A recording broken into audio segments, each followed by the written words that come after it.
धनबाद के जोड़ा फाटक स्थित इंडस्ट्रीज ऑफ कॉमर्स एसोसिएशन में एजेंटों की बैठक हुई। इस दौरान जीवन बीमा सलाहकार एवं अभिकर्ताओं ने भाग लिया। वहीं उपस्थित सलाहकारों ने मीडिया कर्मियों से बात करते हुए कहा, उनकी एक सबसे बड़ी प्रॉब्लम क्या होती है कि वो अपनी पॉलिसी को कंटिन्यू नहीं करना चाहते हैं। मार्केट के रिटर्न देख करके वो ये चाहते हैं कि इस पॉलिसी को सरेंडर कर दिया जाए और सरेंडर करने के बाद जो भी पैसा मिलता है वो लोग मार्केट में इन्वेस्टमेंट करना चाहते हैं। लेकिन ऐसा अगर वो करते हैं तो उनको मिलने वाली जो भी सुविधाएं हैं, जो लाइफ इंश्योरेंस की जो उनकी सुविधाएं हैं, जो उस पॉलिसी की फ़ायदे हैं, वो सब कुछ ख़त्म हो जाता है। और ऐसा अगर करते हैं तो उनको भविष्य में मिलने वाला है, उनके नॉमिनी को जो बेनिफिट मिलने वाला है, जो उनकी असमय मृत्यु होने के बाद जो उनको बेनिफिट मिलने वाला था, वो उनको कुछ भी नहीं मिलता है और यहाँ पे सरेंडर वैल्यू में उनको घाटा ही होता है। तो हम ये चाहते हैं कि कोई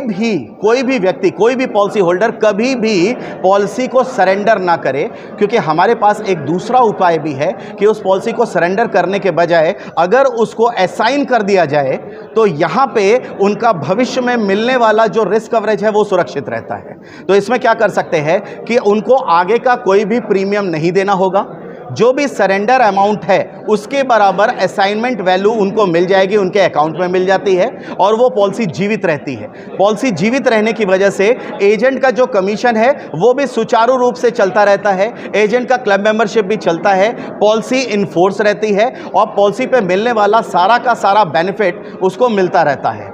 अब भविष्य में अगर कोई भी दुर्घटना होती है तो ये ट्रस्ट या ये कंपनी जो भी इन्वेस्टमेंट किया है, जो प्रीमियम में इन्वेस्टमेंट कर रहे हैं या उसके असाइनमेंट वैल्यू जो कि सरेंडर वैल्यू के बराबर थी, उतना पैसा देने के बाद जो दिया है उस पे 10% IRR लेने के बाद जितना भी पैसा बचता है वो सारा का सारा पैसा कस्टमर को मिल जाता है। यानी कि कस्टमर को किसी पॉलिसी धारक की मृत्यु होने पे उसको बोनस भी मिलता है, सेम एश्योर्ड भी मिलता है, डबल एक्सीडेंटल बेनिफिट के भी लाभ होते हैं। तो अगर उसने इस पॉलिसी को सरेंडर करा दिया तो वो सारे लाभ खत्म हो जाते हैं। लेकिन यहाँ पे क्या होता है, उसको ये सारे लाभ जारी रहते हैं। कंपनी को केवल अपने द्वारा इन्वेस्टमेंट किए गए 10% प्रॉफिट लेने के बाद जो भी पैसा बचता है वो पूरा फ़ायदा कस्टमर को रहता है। LIC एजेंट को भी इसका बेनिफिट मिलता है और ये सारी चीज़ें संस्थागत रूप से पूरी तरह रेगुलेटेड संस्था है और ये पूरा इस काम को देख रही है, जो कि भारतवर्ष में काफ़ी सालों से ये एक्टिव है। इसका शुरुआत 2002 से ही शुरू हो गया था, लेकिन इसमें काफ़ी लंबी कानूनी लड़ाई लड़ी गई और जिसमें सुप्रीम कोर्ट, माननीय सुप्रीम कोर्ट के डिसीज़न के अनुसार, उनके जजमेंट के हिसाब से ये फिर से चालू हुआ है 2018 में और अभी ये फुल फोर्स में पूरे भारतवर्ष में हम इस तरह की बहुत सारी शाखाएँ खोल रहे हैं। इस 2024 में करीब 60 शाखाएँ खोलने का लक्ष्य है अलग अलग शहरों में। तो आज हमने यहाँ पे LIC एजेंट्स की जो गैदरिंग थी, करीब ऑल इंडिया लियाफ़ी की तरफ से जो एजेंट का आह्वान था, जो कि प्रति एजेंट की जो इनकम कम हो रही है उसको कैसे बढ़ाया जाए, तो उसमें ये बहुत बड़ा